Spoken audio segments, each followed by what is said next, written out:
Atomic gardening is a form of mutation breeding where plants are exposed to radioactive sources, typically cobalt-60, in order to generate mutations, some of which have turned out to be useful.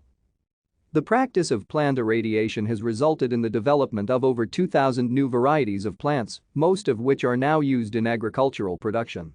One example is the resistance to verticillium wilt of the Todd's Mitchum cultivar of peppermint, which was produced from a breeding and test program at Brookhaven National Laboratory from the mid-1950s. Additionally, the Rio Star grapefruit, developed at the Texas A&M Citrus Center in the 1970s, now accounts for over 3/4 of the grapefruit produced in Texas. Beginning in the 1950s, atomic gardens were a part of Atoms for Peace, a program to develop peaceful uses of fission energy after World War II.